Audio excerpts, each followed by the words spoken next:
The Warren Buffett way, world के greatest investors की investment strategies by Robert G Hagstrom. About Warren Buffett. Warren Buffett पिछले 30 सालों से एक सबसे सक्सेसफुल स्टॉक मार्केट इन्वेस्टर रहे हैं। उनकी पूरी अप्रोच बिजनेस की वैल्यू और मार्केट प्राइस पर फोकस करने की रही है। बफेट किसी बिजनेस में ओनर की तरह एक्ट करने के लिए उसे ठीक तरह से समझते हैं और जब वो उससे कंफर्टेबल होते हैं तो इन्वेस्ट करते हैं। वो बिजनेस के बारे में जो कुछ भी पॉसिबल होता है स्टडी करते हैं, उस फील्ड में एक्सपर्ट बनते हैं और वर्क करते हैं मैनेजमेंट के साथ, ना कि उनके अगेंस्ट। इनफैक्ट उनका हमेशा पहला एक्ट शेयर बाय करने के वक्त यही रहता है कि वो मैनेजर को उनके शेयर के प्रॉक्सी वोट के लिए ग्रांट कर देते हैं, कंपनी को यही अश्योर करने के लिए कि उनकी कोई इंटेंशन नहीं है कंपनी की कोर वैल्यू को चेंज करने की। Buffett the value investment strategy के चैंपियन है और उनको कोई भरोसा नहीं है शेयर प्राइसेस के day to day movement, economic mood के ओवरऑल इंपैक्ट और एक्सटर्नल फैक्टर्स पर। वो हमेशा मेंटेन करते हैं लॉन्ग टर्म पर्सपेक्टिव को और कभी बिजनेस की अंडरलाइंग वैल्यू को अनदेखा नहीं करते।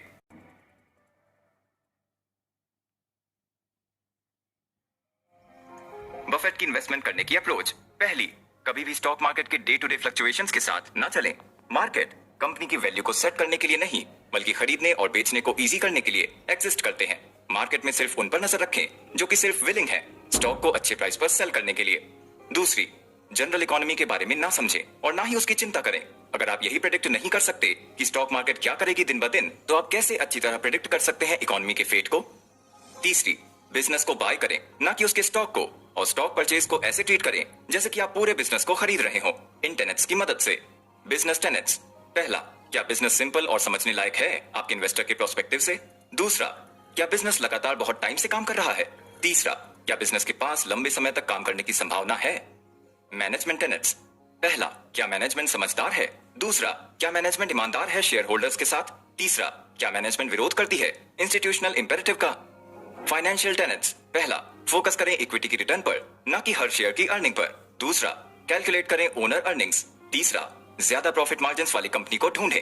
चौथा, देखें कि हर एक रिटेन्ड अर्निंग से क्या कंपनी में कम से कम $1 ज्यादा वैल्यू क्रिएट की है। Market tenets. पहला, बिजनेस की वैल्यू क्या है। दूसरा, क्या बिजनेस प्रेजेंट में परचेज किया जा सकता है सिग्निफिकेंट डिस्काउंट पर। तीसरा, बिजनेस का पोर्टफोलियो मैनेज करें। इंटेलिजेंट इन्वेस्टिंग का मतलब बिजनेस ओनर की तरह है, long term value focused priority होना है, ना कि स्टॉक ऑर्डर की तरह शॉर्ट टर्म गेन्स और लॉसेस पर फोकस्ड की तरह प्रायोरिटीज।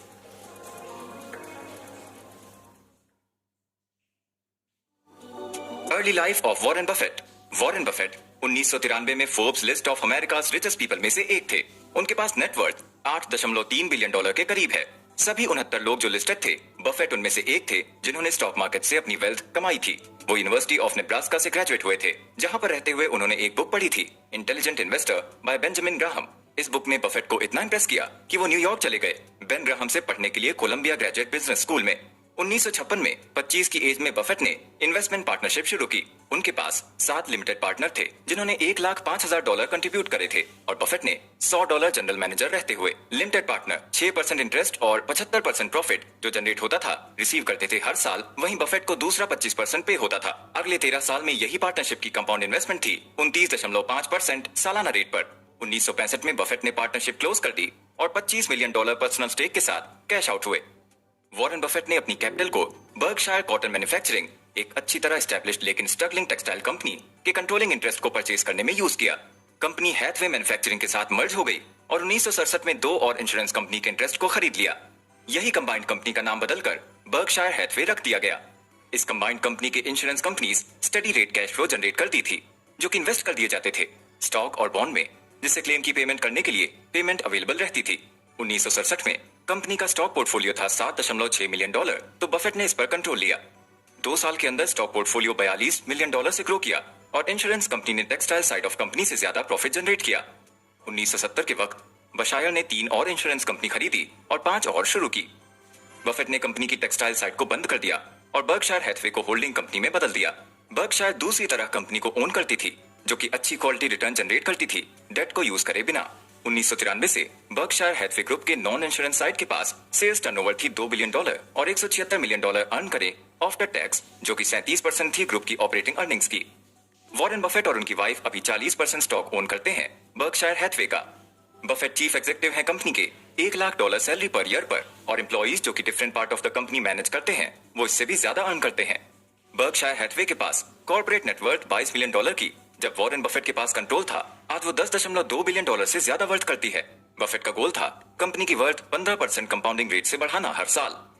बर्कशायर ने कभी डिविडेंड पे नहीं किया, बल्कि वो रीइन्वेस्ट कर देते थे सारे अर्न्ड मनी को। इस वजह से स्टॉक होल्डर्स को कैपिटल गेन देखना पड़ता था अपने स्टॉक की वैल्यू के लिए। 1964 से बर्कशायर शेयर $19 से $22,000 पर शेयर बढ़े हैं। पिछले 25 साल में बर्कशायर पर ये 23.2% कंपाउंड रेट से ग्रो किया है, जबकि बफेट का टारगेट था 15%।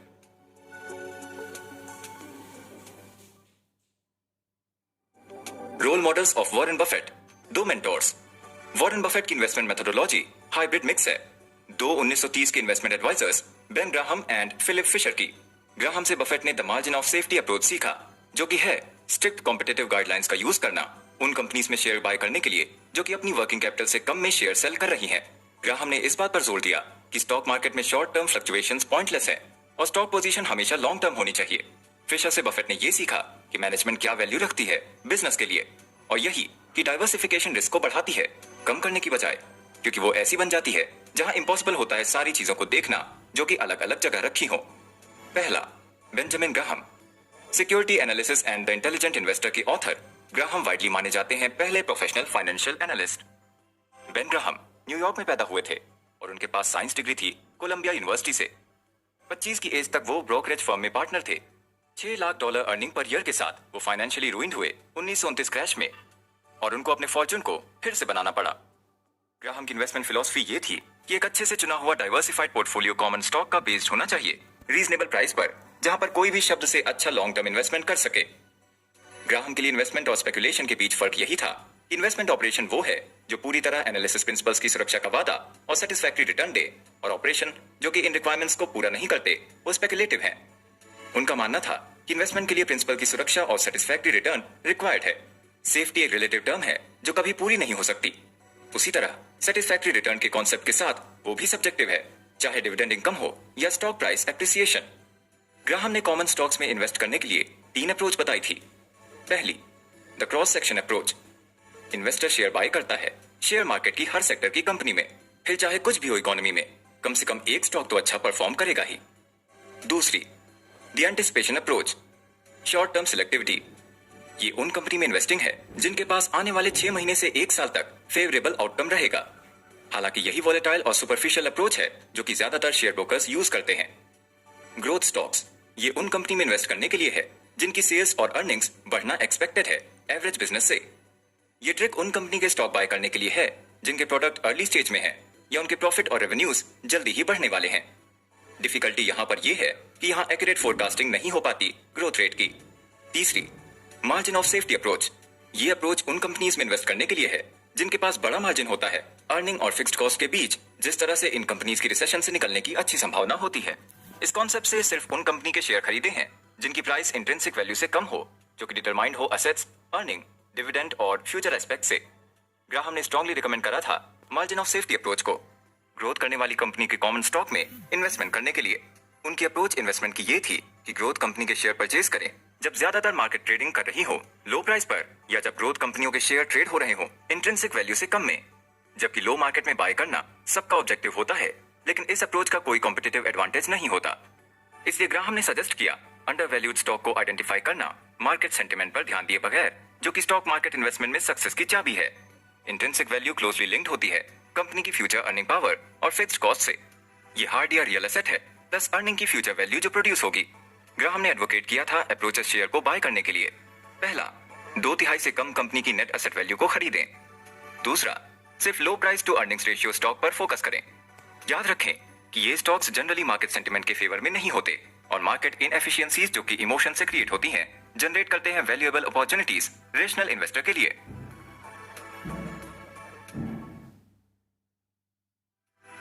दूसरे, Philip Fisher, author of common stock and uncommon profits. Fisher एक स्टॉक ब्रोकर थे जिन्होंने जस्ट 1920 क्रैश के बाद बिजनेस सेटअप किया था। फिशर ने फोकस किया उन कंपनीज पर जिनके पास एबिलिटी थी सेल्स ग्रो करने की। साल भर में इंडस्ट्री एवरेज रेट से ग्रेटर रेट पर उन्होंने इन कंपनीज को ऐसे क्लासिफाई किया: फॉर्चुनेट एंड एबल, कंपनीज जो वर्क करती हैं एग्रेसिवली अपने प्रोडक्ट के लिए लार्ज मार्केट क्रिएट करने के लिए, और जो इस पोजीशन में होती हैं जिसमें उन्हें outside companies control events benefit होता है। फॉर्चुनेट क्योंकि वो एबल थे, कंपनी जो कंटिन्यूअसली रिसर्च और डेवलपमेंट करती हैं बेटर प्रोडक्ट और न्यू मार्केट प्रोड्यूस करने के लिए। फिशर ने स्टडी किया कंपनी के सेल्स और ऑर्गेनाइजेशन को रिसर्च एंड डेवलपमेंट कैपेबिलिटीज के एडिशन में। उन्होंने प्रॉफिट मार्जिन और अकॉर्डिंग कंट्रोल्स को भी देखा। फिशर का मानना था कि मार्जिनल कंपनीज कभी भी सक्सीड नहीं करती लॉन्ग रन में। इन कंपनीज को ढूंढते थे जो कॉम्पिटिटिव एडवांटेज मेंटेन करती थी और अपनी मार्केट पोजीशन को मजबूत करने में लगी रहती थी। वो उन कंपनीज को भी ढूंढते थे जो एडिशनल इक्विटी फाइनेंसिंग के बिना भी ग्रो कर सकती थी। फिशर ये मानते थे कि कंपनी एक्सपैंड कर रही है अपनी प्रोडक्ट और सर्विस की स्ट्रेंथ पर, ना कि कैपिटल बेस को एक्सपैंड करके, तो वो फ्यूचर में अच्छी तरह ग्रो करेगी। फिशर ने एवं average management capabilities company sort की। उन्होंने इसको अच्छा बताया कि जब कंपनी हार्ड टाइम में हो तो मैनेजमेंट फ्रीली बात कर सके शेयर होल्डर्स से और पूरी कंपनी में अच्छे वर्किंग रिलेशन डेवलप कर सके। फिशर ने हर अलग अलग कंपनी के कैरेक्टरिस्टिक्स की अच्छे से जांच की। उन्होंने ये कैरेक्टरिस्टिक्स कस्टमर्स, वेंडर्स, कॉम्पिटिटर्स और कंसल्टेंट्स का इंटरव्यू लेकर ढूंढी और अपनी रिसर्च से रिलेटेड स्ट्रेंथ्स और वीकनेस की एक्यूरेट पिक्चर कलेक्ट करने की कोशिश की।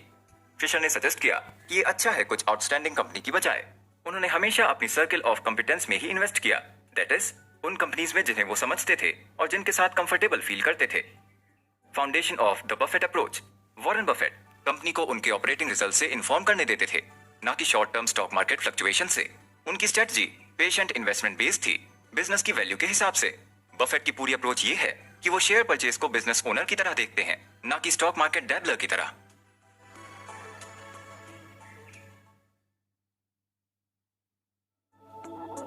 Supporting ideas.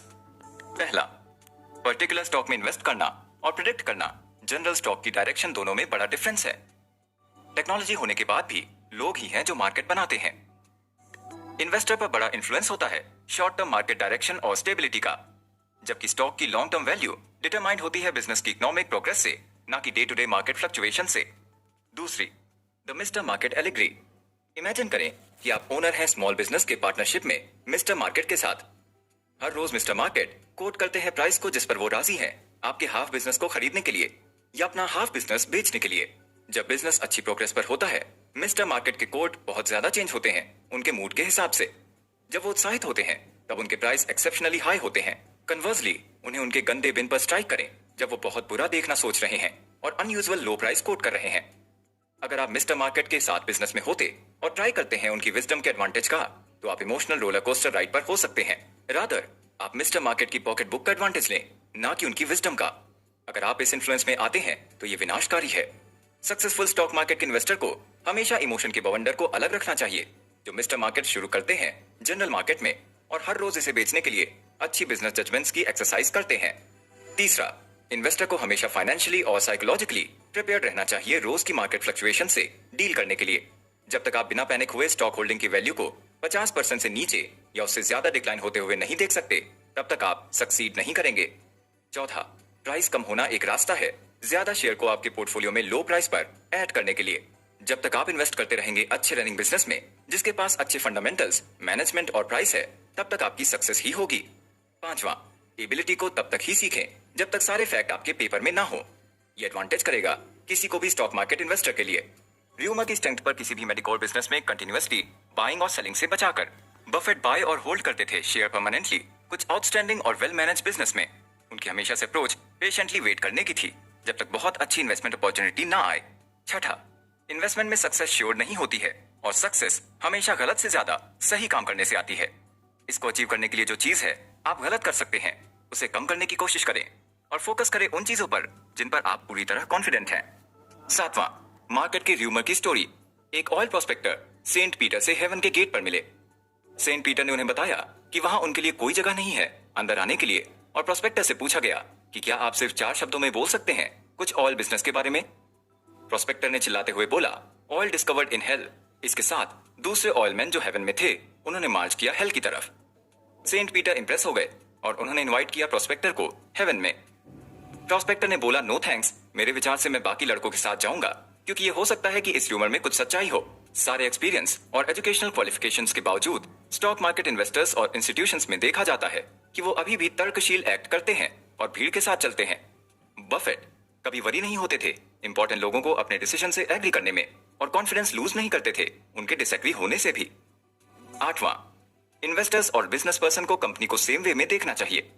बिजनेस पर्सन चाहता है पूरे बिजनेस को बाय करना और इन्वेस्टर चाहता है उसका पार्ट बनना।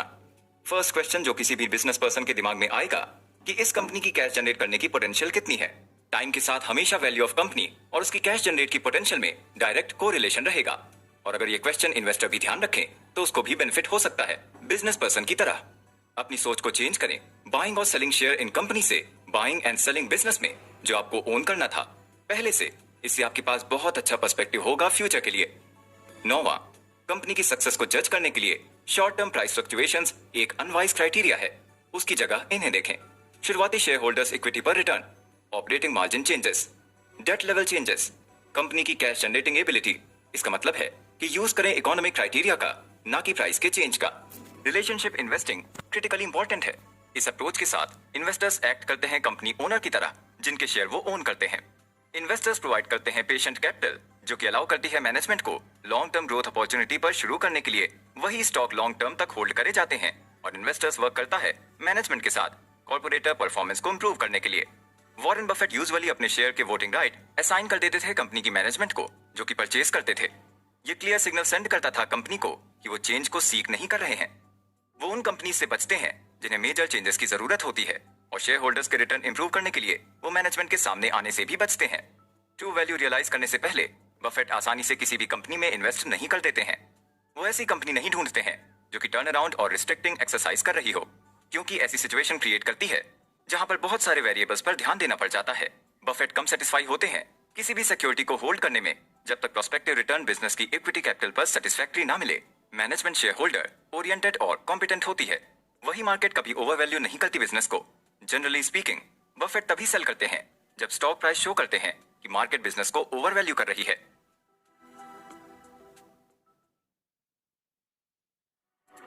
की थॉट्स।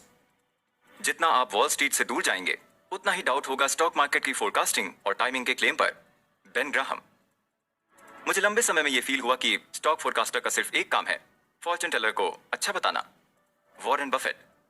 सबसे ज्यादा कॉमन कॉज लो प्राइसेस का यह है कि वर्स्ट होगा बिलीव करना। हम इस एनवायरमेंट में बिजनेस करना चाहते हैं, इसलिए नहीं कि हमें वर्स्ट बिलीव करना पसंद है, बल्कि इसलिए कि ये क्या प्राइस प्रोड्यूस करता है। होपफुल रहना फ्यूचर के लिए रैशनल बायर का एनिमी है। Warren Buffett. इन्वेस्टर को ऐसे एक्ट करना चाहिए जैसे उसके पास लाइफ टाइम डिसीजन कार्ड हो जिसमें सिर्फ 20 पंचेस हैं।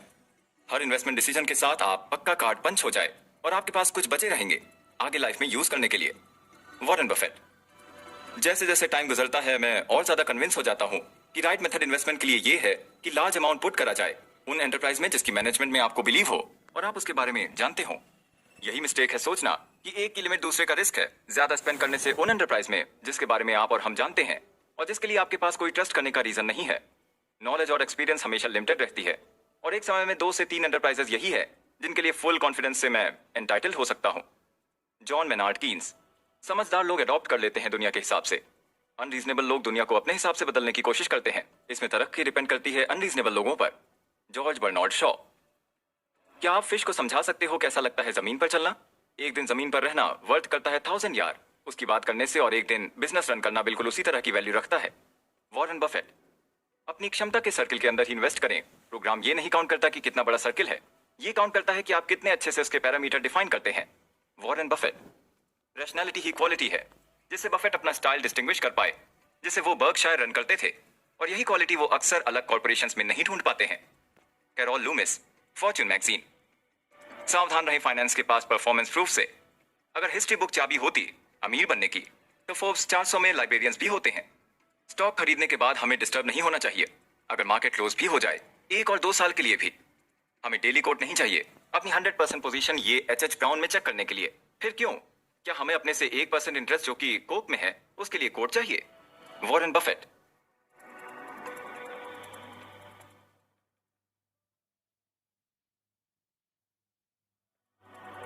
Warren Buffett approaches to investment. Capital का रैशनल एलोकेशन की है किसी भी इन्वेस्टमेंट की सक्सेस के लिए। बफेट की इन्वेस्टमेंट अप्रोच ये है। पहली, कभी भी स्टॉक मार्केट की डे टू डे फ्लक्चुएशंस के साथ ना चलें। दूसरी, जनरल इकोनॉमी के बारे में ना समझें और ना ही उसकी चिंता करें। तीसरी, बिजनेस बाय करें ना कि उसके स्टॉक को। चौथी, जिसको आप खरीदना चाहते हैं उस बिजनेस का पोर्टफोलियो मैनेज करें।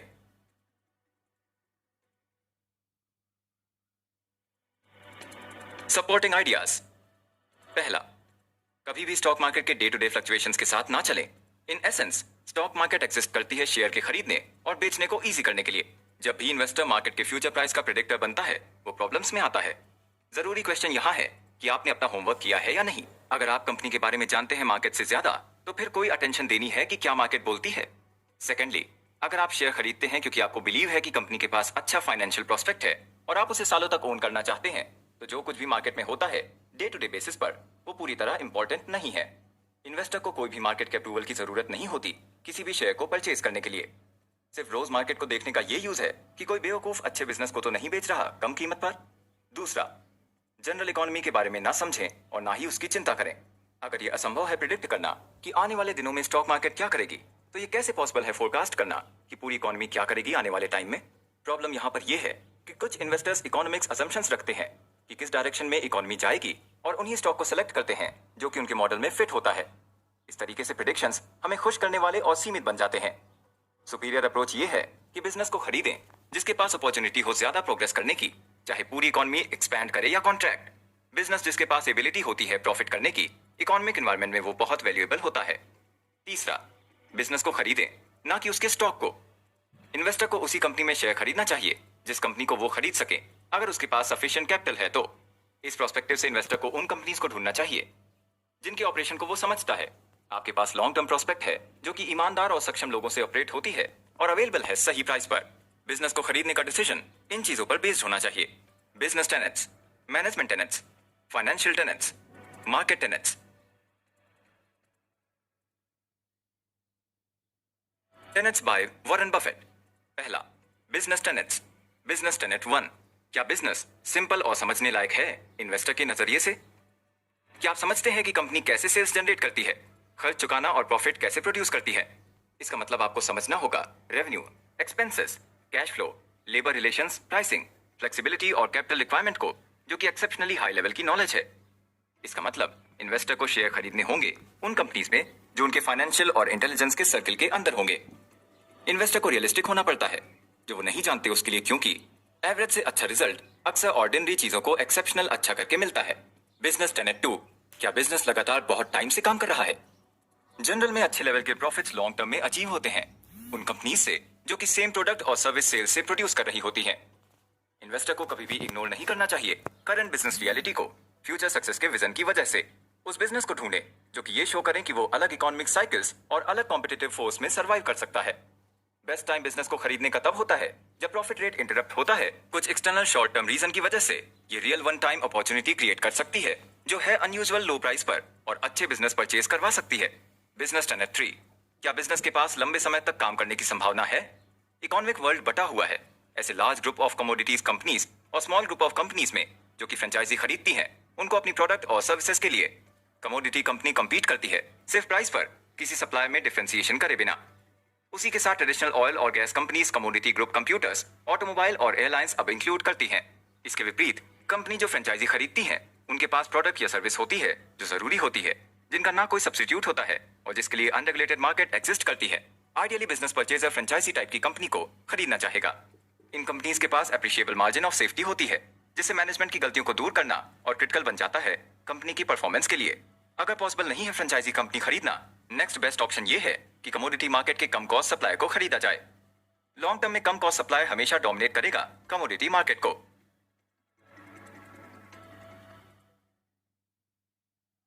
2, मैनेजमेंट टेनेट्स।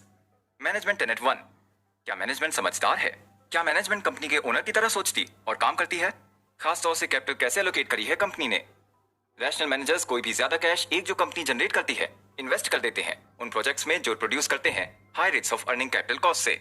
लॉन्ग टर्म में कैपिटल की एलोकेशन डिटरमाइन करती है कंपनी की वैल्यू को। सारी company in economic life cycle से निकलती है। डेवलपमेंट स्टेज में कंपनी मनी लूज करती है मार्केट को स्टैब्लिश और प्रोडक्ट इंप्रूव करने में। अगली स्टेज होती है तेजी से ग्रो करने की, जिसके लिए कंपनी को चाहिए होता है कैश, रिटेन अर्निंग्स और इक्विटी ग्रो करने के लिए। तीसरी स्टेज मैच्योरिटी, कंपनी जरूरत से ज्यादा कैश जनरेट करती है अपनी सेल्स बढ़ने की वजह से। आखिरी स्टेज में ज्यादा कैश कम हो जाता है सेल्स के कम होने से।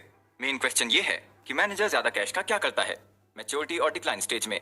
रैशनल मैनेजमेंट कैसे इन्वेस्ट करता है उन प्रोजेक्ट्स में जो अर्न करते हैं high rate of return open market से ज्यादा, वरना फंड को रिटर्न करना पड़ता है शेयर होल्डर को डिविडेंड की तरह या अपनी कंपनी के शेयर खुद खरीद कर। इसके विपरीत इरैशनल मैनेजर हमेशा अपनी ही पर्टिकुलर इक्विटी से हारते हैं और कंटिन्यू रखते हैं उन प्रोजेक्ट में री इन्वेस्ट करना जो कि कम रिटर्न देते हैं। मैनेजमेंट टेनेट 2, क्या मैनेजमेंट ईमानदार है अपने शेयर होल्डर्स से? आइडियल बिजनेस मैनेजर असली फाइनेंशियल परफॉर्मेंस रिपोर्ट करता है, अपनी गलतियों को एडमिट करने की एबिलिटी के साथ रिपोर्ट करता है सारी कंपनी की प्रोग्रेस को। मैनेजमेंट को यह साबित करना होता है कि कंपनी का प्राइम ऑब्जेक्टिव शेयर होल्डर के रिटर्न को मैक्सिमाइज करना है। जब कोई ओनर के पास वैल्यूएबल इंफॉर्मेशन होती है, जब वो कंपनी की इकोनॉमी परफॉर्मेंस जज कर रहा होता है, ये कैरेक्टरिस्टिक है उस स्ट्रॉन्ग मैनेजमेंट टीम की। मैनेजमेंट टेनेट 3, क्या मैनेजमेंट विरोध करती है इंस्टीट्यूशनल इंपेरेटिव का? इंस्टीट्यूशनल इंपेरेटिव टेंडेंसी है मैनेजर द्वारा अलग कंपनी की एक्शन नकल करने की, चाहे वो एक्शन हानिकारक हो या ना हो। ज्यादातर मैनेजर्स इससे बहुत प्रभावित होते हैं कि दूसरी कंपनी क्या कर रही है जो वो नहीं कर सकते, जो कि रिजल्ट करता है लॉन्ग टर्म प्रॉफिट के एक्सचेंज में शॉर्ट टर्म प्रॉफिट। कंपनी की मैनेजमेंट स्किल्स मेजर होती हैं इससे कि वो कैसे इफेक्टिवली सोचते हैं अपने बारे में, ना कि हर कोई कैसा कर रहा है उनकी नासमझी की नकल करने के बजाय। संक्षेप में, सक्सेसफुल कंपनी के मैनेजर्स वो होते हैं जो एवरेज झुंड को फॉलो नहीं करते। 3. Financial tenets. Financial Tenet 1, focus करें इक्विटी की रिटर्न पर, ना कि हर शेयर की अर्निंग पर। कंपनी लगातार जोड़ रही है कैपिटल बेस में रिटेन अर्निंग से, तभी आप एक्सपेक्ट करते हैं अर्निंग पर शेयर बढ़ाने की हर साल। कंपनी परफॉर्मेंस को अच्छी तरह मेजर करने के लिए रिटर्न ऑन इक्विटी मेजर करें, जो कि रेशियो है ऑपरेटिंग अर्निंग्स का शेयर होल्डर इक्विटी से। ये मेजर करता है मैनेजमेंट की एबिलिटी को कि वो कितना रिटर्न जनरेट कर रही है उस बिजनेस ऑपरेशन में जिसमें कैपिटल दुगना है। जब रिटर्न ऑन इक्विटी कैलकुलेट कर रहे हो तो याद रखें कि वैल्यू मार्केटेबल होती है सिक्योरिटीज के कॉस्ट पर, ना कि मार्केट वैल्यू पर, क्योंकि मार्केट वैल्यू मैनेजमेंट की कंट्रोल से बाहर है। और सारे नॉन रिकरिंग एक्स्ट्राऑर्डिनरी आइटम्स को निकाल दें जो कि बिजनेस से संबंधित है। अच्छी मैनेजमेंट टीम हमेशा गुड रिटर्न अचीव करेगी, और इक्विटी कम इन्वेस्ट करके भी, या तो डेट के बिना या फिर कम से कम मैनेजेबल डेट बिजनेस को लेकर। फाइनेंशियल टेनेट्स 2, कैलकुलेट करें ओनर अर्निंग को। सरप्लस कैश को जनरेट करना किसी भी कंपनी की अल्टीमेट वैल्यू है। अगर कंपनी जिसका हाई फिक्स्ड एसेट के साथ प्रॉफिट रेशियो है, उसे रिक्वायर्ड होते हैं रिटेन अर्निंग। बड़े शेयर लो फिक्स्ड एसेट के साथ प्रॉफिट रेशियो वाले कंपनी से ज्यादा प्रॉफिट में रहने के लिए। ओनर अर्निंग कैलकुलेट होती है डिप्रिशिएशन, डिप्लीशन और अमोर्टाइजेशन चार्जेस को ऐड करके नेट इनकम पर, और कैपिटल एक्सपेंडिचर को सब्ट्रैक्ट करके, जिससे इकोनॉमिक पोजीशन और यूनिट वॉल्यूम मेंटेन रहती है। ओनर अर्निंग्स रिफ्लेक्ट करती हैं कंपनी की कैश फ्लो पोजीशन को। एग्जाम्पल के लिए, कुछ एंटरप्राइजेस जैसे कि रियल एस्टेट डेवलपमेंट, इन्हें रिक्वायरमेंट होती है हैवी एक्सपेंडिचर की शुरुआत में और बहुत कम बाद के लिए। दूसरे जैसे कि मैन्युफैक्चरिंग को रेगुलर एक्सपेंडिचर चाहिए होता है प्लांट अपग्रेड या बिजनेस लिप्स के लिए। ओनर अर्निंग्स एक अटेम्प्ट है क्रॉस इंडस्ट्री एनालिसिस की मेजर को प्रोवाइड करने के लिए। फाइनेंशियल टेनेट 3, ज्यादा प्रॉफिट मार्जिन वाली कंपनी को ढूंढें। पैराडॉक्सिकली ज्यादा कॉस्ट वाली कंपनी के मैनेजर्स खोजते रहते हैं नए तरीके, जिससे वो लगातार ऐड करते हैं ऑनगोइंग एक पेंसिल में, जबकि लोग और ऑपरेशन की मैनेजर प्राइड लेते हैं अपने अपने एक्सपेंसेस को कम करने में। जितना भी पैसा खर्च होता है फालतू के कॉस्ट पर, शेयर होल्डर्स को एक्स्ट्रा प्रॉफिट से बचाता है। बेकार के खर्चों को हमेशा खत्म करना हमेशा एक एक्टिव मैनेजर का रोल होता है। फाइनेंशियल टेनेट 4, हर एक रिटेन अर्निंग से क्या कंपनी ने कम से कम डॉलर ज्यादा मार्केट वैल्यू क्रिएट की है? लॉन्ग टर्म में स्टॉक वैल्यू एक्यूरेटली रिफ्लेक्ट करती है कंपनी की इकोनॉमिक वैल्यू को। ये सब सच है बढ़ती हुई मार्केट वैल्यू के लिए भी, जो कि क्रिएट होती है रिटेन अर्निंग से। एक वेल मैनेज्ड कंपनी ऐड करती है कम से कम $1 की मार्केट वैल्यू हर एक रिटेन अर्निंग के डॉलर के लिए। इस फैक्टर का अनुमान लगाने के लिए सब प्राप्त करते सारे डिविडेंड को पहले 10 साल की कंपनी की नेट इनकम से, ये टोटल रिटेंड आएगी। इस फिगर को कंपनी की मार्केट वैल्यू में ऐड करके 10 साल की बिगनिंग में टोटल ए पाने के लिए, अगर कंपनी ने इफेक्टिवली रिटेन अर्निंग्स की है तो मार्केट वॉल्यूम 10 ईयर पीरियड के बाद में बढ़ेगी। टोटल ए को अगर नहीं करती तो सावधान रहें। Market tenets. Market Tenet 1, business की वैल्यू क्या है? बफेट कैलकुलेट करते हैं बिजनेस की वैल्यू को, क्योंकि नेट कैश एक्सपेक्टेड होता है कभी भी बिजनेस लाइफ में फ्लो करने में हेड इंटरेस्ट रेट पर डिस्काउंट पर। नेट कैश फ्लो कंपनी के ओनर की अर्निंग होती है लॉन्ग पीरियड की। इसी तरह 30 साल की US treasury bond rate use करा जाता है इस कैलकुलेशन के मेजर के लिए। इस तरीके से बिजनेस वैल्यू कैलकुलेट करने से बहुत अलग बिजनेस एंटरप्राइज वास्तव में कंपेयर हो सकते हैं। अगर बिजनेस ग्रो कर रहा है तेजी से, लेकिन उसकी अनप्रेडिक्टेबल फ्यूचर रेवेन्यूज हैं, तो कंपनी अच्छी क्लासिफाई नहीं होगी और ये फॉर्मूला उस पर अप्लाई नहीं होगा। डिस्काउंटेड कैश फ्लो अप्रोच बहुत कंजर्वेटिव है जब तक सही डिस्काउंट रेट लगे हुए हैं। हमारी नजर में जो बिजनेस में सेंस करता है वो स्टॉक में भी सेंस करता है। इन्वेस्टर को आमतौर पर होल्ड करना चाहिए छोटा हिस्सा आउटस्टैंडिंग बिजनेस का उस सेम क्वालिटी के साथ जैसे ओनर डिस्प्ले करता है सारे बिजनेस को खरीद के। Warren Buffett. मार्केट टेनेट 2, क्या बिजनेस प्रेजेंट में परचेज किया जा सकता है सिग्निफिकेंट डिस्काउंट पर? सही कैलकुलेशन से वैल्यू बिजनेस को प्रोटेक्ट करके आपको सब सही प्राइस ढूंढने चाहिए। मार्केट की सक्सेस का रूल यही है कि परचेज करें तभी जब करंट प्राइस वैल्यू से सिग्निफिकेंट डिस्काउंट पर हो। किसी भी इन्वेस्टर की इंटेंशन ये होती है कि वो एवरेज से ज्यादा कमाई करे। इन्वेस्टर की सेफ्टी का मार्जिन डिफरेंस होता है बिजनेस की वैल्यू और प्राइस का। बहुत इन्वेस्टर अपना खुद का मार्जिन ऑफ सेफ्टी सेट करते हैं, इसी तरह बफेट भी एम करते हैं 25% डिस्काउंट अपनी मार्जिन ऑफ सेफ्टी पर। बिजनेस का पोर्टफोलियो मैनेज करें। समझदारी से इन्वेस्ट करने का कॉन्सेप्ट ये है कि शेयर खरीद करके उस कंपनी में जहां आप एक्ट कर सकें बिजनेस के मालिक की तरह, ना कि कागज के टुकड़े पर ओनर की तरह। इसका मतलब आपको कंपनी के ऑपरेटिंग फंडामेंटल्स को समझना पड़ेगा। डाइवर्सिफिकेशन सिर्फ इसलिए ही जरूरी है जब इन्वेस्टर को ये ना पता हो वो क्या कर रहा है। बहुत कम बिजनेस ओनर कंफर्टेबल और अनुभवी होते हैं जो कि नंबर ऑफ कंपनीज एक साथ ऑपरेट करते हैं सेम टाइम पर। इन्वेस्टर को एक्ट करना चाहिए ओनर की तरह और शेयर खरीदना चाहिए उन्हीं कंपनीज में जिनको वो समझ चुका हो।